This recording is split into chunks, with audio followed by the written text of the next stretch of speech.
En préparation mentale, comment gérer la relation parent-enfant quand l'enfant se croit pas libre de ses choix? C'est ce que nous allons voir aujourd'hui.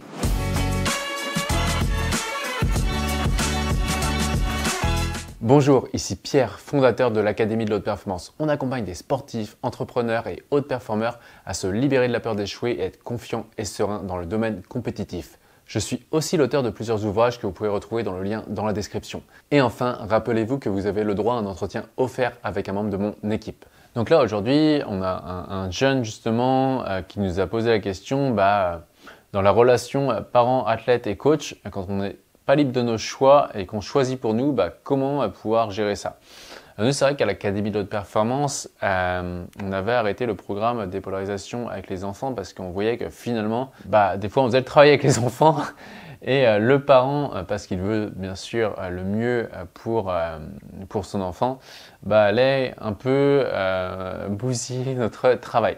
Donc c'est vrai que maintenant, on refuse, nous, les mineurs à l'Académie de l'Haute Performance, sauf si le parent accepte de faire le programme en même temps que son enfant.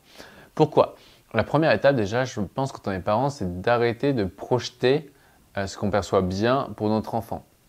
Dernièrement, là, il y avait une dame qui m'interviewait pour un magazine et elle me dit « Ah mais ce serait trop bien que vous accompagniez ma fille qui fait du tennis, etc. » Je dis « Ok, c'est quoi le problème de votre fille ?» Ma fille, des fois, elle arrête un petit peu, elle baisse un petit peu les bras un peu rapidement et parfois elle peut se mettre en colère sur le terrain. Et je lui pose tout simplement la question, est-ce que c'est un problème pour votre fille d'arrêter un peu rapidement ou de baisser les bras un peu rapidement et de se mettre en colère? Et là, elle percute, elle fait non, en fait, je pense que elle, ça la dérange pas vraiment en fait. Et du coup, je dis ok, donc là, vous voulez m'envoyer votre fille alors qu'elle, elle perçoit qu'elle n'a pas de problème. Donc vous le faites parce que vous percevez que ce serait bien pour votre enfant de faire la préparation mentale et de ne pas baisser les bras sur le terrain et de ne pas se mettre en colère. Sauf qu'elle, elle n'a pas de blocage. Donc on va travailler ensemble avec votre fille. Vous n'allez pas être content parce que vu qu'elle ne voit pas de blocage, elle va probablement pas se donner à fond dans le programme et donc vous serez déçus en fait. Donc la première chose, c'est de voir que les enfants ont leur propre système de priorité intrinsèque. En tant que parent, vous avez votre propre système de priorité intrinsèque. Donc les priorités intrinsèques, c'est ce qui nous fait voir le monde d'une certaine manière et ce qui va nous faire croire que si ça répond ou pas à ça, on va croire que les autres ont des problèmes ou pas. Sauf que ce qui peut être un problème pour nous ne l'est forcément pas ou probablement pas en tout cas pour l'individu qu'on a en face de nous. Je me rappelle avec un parent, encore une fois, avec un parent qui me dit, c'est un entrepreneur et qui me dit mais ma fille elle n'a pas de mental. Et je dis comment ça ta fille elle n'a pas de mental? L'autre fois on a fait du vélo ensemble et elle en avait marre, elle soufflait et puis elle a arrêté de faire du vélo. Et du coup, on a dû ralentir pour rentrer jusqu'à la maison. Ok, et je lui dis, ta fille, elle aime quoi? Ma fille, elle adore faire du piano. Ok, et du coup, du piano, oui, là, elle peut en jouer pendant des heures, d'accord? Est-ce que toi, tu as essayé de jouer au piano, en fait? Ouais, mais moi, c'est bon, au bout de 5 minutes, ça me saoule, j'arrête. Ok, donc ce que tu es en train de me dire, c'est qu'au piano, toi non plus, tu n'as pas de mental, en fait.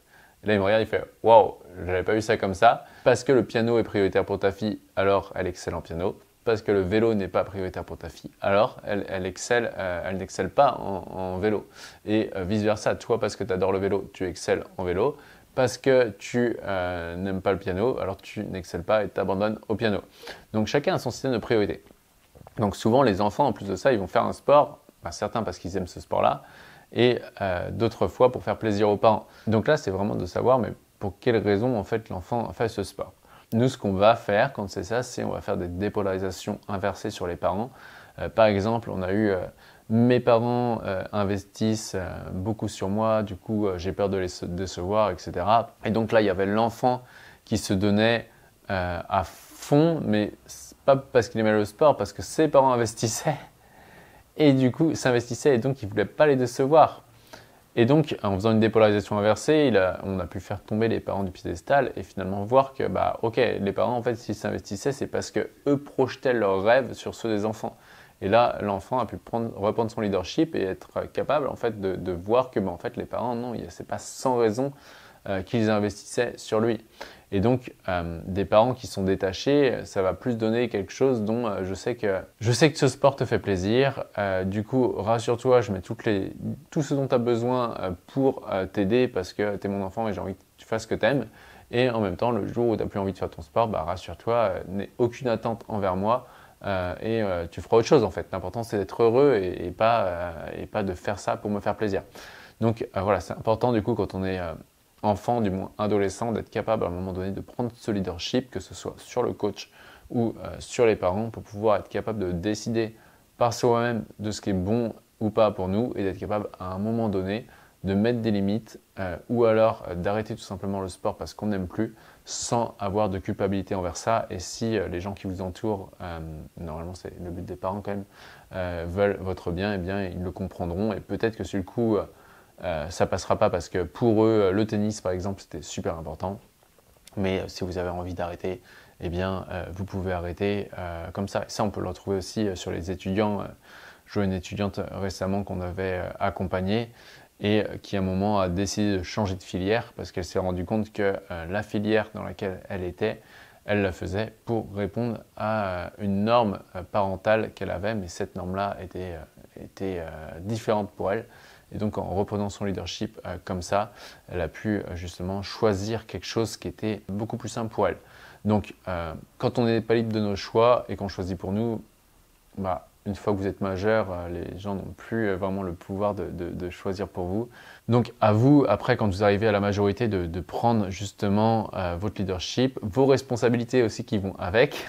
C'est-à-dire qu'à partir du moment que vous décidez de choisir ce qui est bon pour vous et de se détacher de la responsabilité des parents, c'est aussi une responsabilité et donc il y a un prix à payer où bah, c'est important après d'avoir des comportements entre guillemets responsables pour prouver que les gens ont raison de vous faire confiance et que vous êtes capable de prendre votre vie en main. Et voici pour cet épisode. Si vous avez aimé, pensez au like qui fait toujours plaisir. Pensez également à mettre des étoiles selon la plateforme sur laquelle vous êtes.